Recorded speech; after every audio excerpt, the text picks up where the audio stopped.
Matur nuwun sedulur. Selamat datang di Yogi Pareto Channel, channel yang mengkaji budaya dikemas ringan untuk menghibur dan alih-alih menambah pengetahuan. Cintai budaya sendiri yuk. Oh iya, untuk sedulur yang belum subscribe, jangan lupa subscribe ya, agar channel ini lebih berkembang lagi untuk kemajuan budaya Nusantara Indonesia.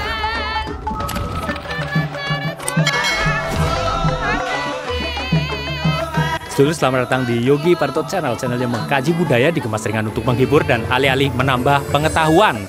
Kali ini sedulur semuanya saya ajak ke Pendopo, Kecamatan Banyumas, untuk menyaksikan sebuah pagelaran seni Banyumas Kota Lama yang menggelar seni sendratari yang menggambarkan Banyumas pada waktu itu sejarahnya terkena banjir bandang dengan istilah Petik Mangan Manggar Blabur Banyumas tahun 1861. Seperti apa keseruannya? Ikuti terus video kita kali ini.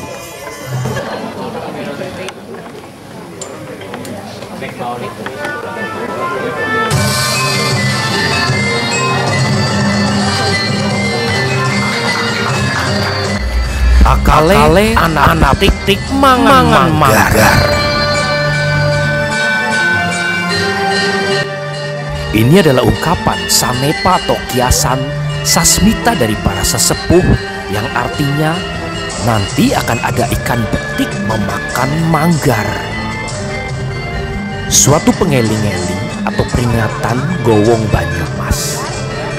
Mari kita kenang peristiwa banjir bandang yang melanda kota Banyumas yang terjadi pada hari Kemis Wage sampai dengan Sabtu Legi tanggal 21 sampai 23 Februari tahun 1861. 3 hari lamanya kota Banyumas terendam air setinggi pohon kelapa sehingga ikan betik bisa makan manggar. Yogi Pareto Channel. Orang lempar. Selain menghanyutkan rumah warga dan harta benda, Blabur Banyumas itu diceritakan banyak menelan korban jiwa. Sejarah Blabur Banyumas ini dapat dilihat di prasasti berbahasa Belanda di tembok sisi selatan Gedung Karsidenan Banyumas. Dari prasasti itulah terlihat bekas ketinggian air Blabur Banyumas yang ke langit gedung. Letaknya persis menggambarkan ketinggian air bah yang sampai ke langit-langit gedung, tingginya sekitar 3,5 meter. Jejak lain terlihat di rumah keluarga Ong Keng Sai yang termasuk benda cagar budaya yang didirikan sekitar tahun 1800.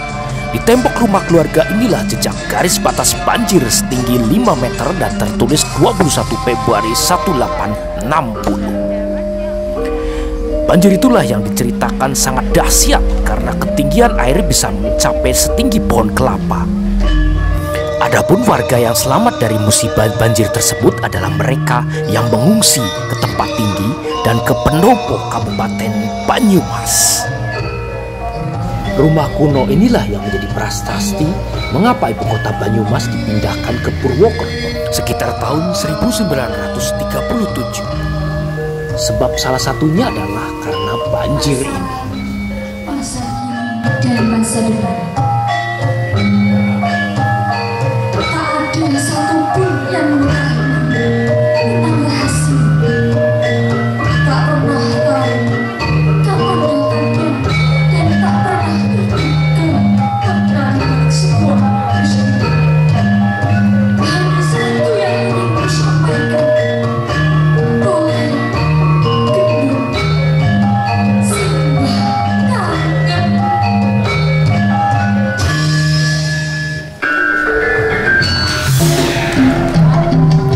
Sejarah keberadaan Kabupaten Banyumas tidak terlepas dari sejarah runtuhnya Kerajaan Pajang pada tahun 1580. Kadipaten Banyumas didirikan oleh salah satu adipati dari Kerajaan Pajang, kemudian menjadi bagian dari Mataram yang dikenal dengan nama Adipati Wargo Utomo II dengan gelar Adipati Merapat, bernama kecil Jaka Kaiman pada tahun 1582.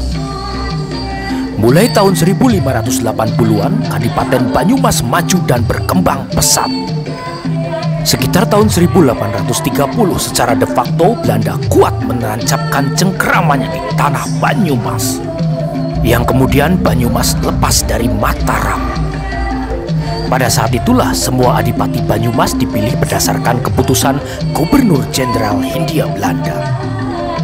Sebelum terjadi belabur Banyumas, terlepas dari siapa kekuasaannya, saat itu Banyumas mengalami kejayaan dan warganya sangat makmur dan tentram.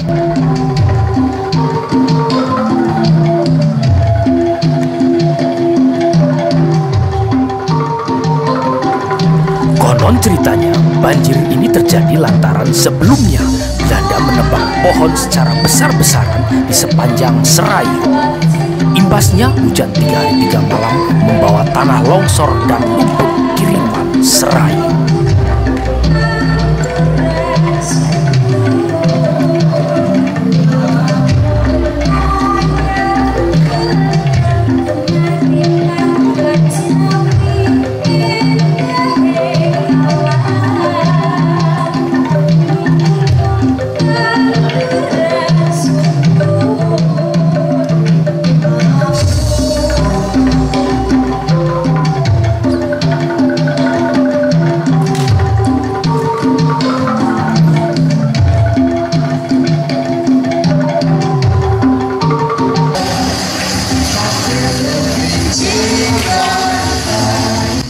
Saat itu pada suatu hari di Banyumas, langit mendung kelam, awan hitam berarak menutupi langit. Angin menderu-deru, kilat bolak-balik jelalatan maklegar. Suara bledek geluduk dahsyat mengantar-ngantar gemerebek kiri si pisau. Tak lama kemudian ada suara bergetar di langit. Masyarakat Banyumas semakin panik, kocar-kacir tak karuan, dan terjadilah belabur Banyumas.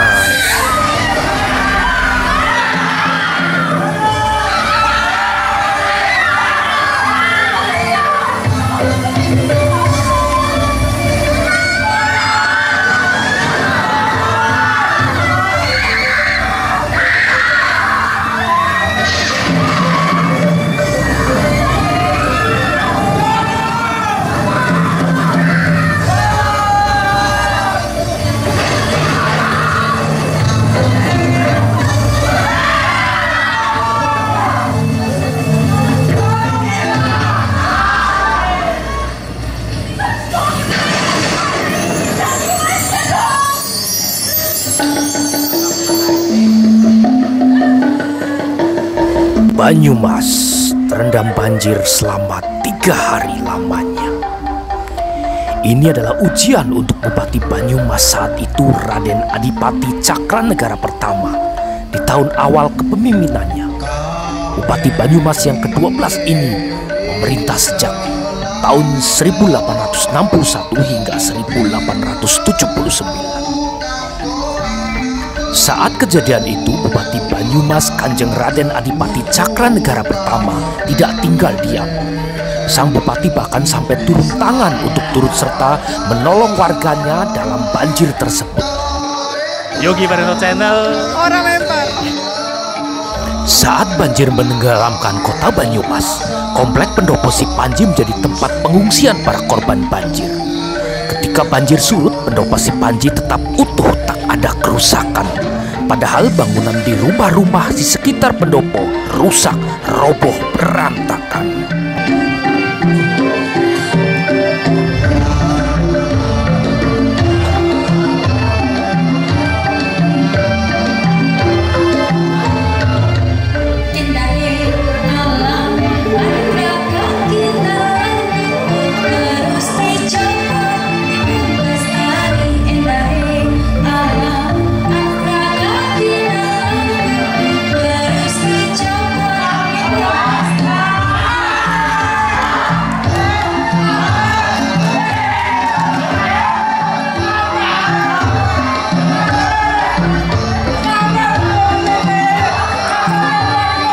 Berkat jasa-jasanya itulah Raden Kanjeng Adipati Cakranegara Pertama dianugerahi bintang penghargaan dari Gubernur pemerintah Hindia Belanda, yaitu bintang Ridder Orde Eikenkroon. Hingga setelah itulah sang Adipati dikenal sebagai sebutan Kanjeng Ridder. Demikian tadi musibah yang pernah melanda kota Banyumas. Suatu catatan sejarah kelam Banyumas agar menjadi pengeling-eling wong Banyumas untuk menjaga Banyumas agar selalu aman dan lebih maju lagi. Selalu bersyukur atas apa yang telah kita dapat. Tetap semangat, semoga harapan segera menjadi kenyataan dan berkah tentunya. Fokus berpikir bijak agar ucapan dan perilaku kita benar. Yogi Berto Channel, Ora memper. Jangan lupa subscribe, like, dan share.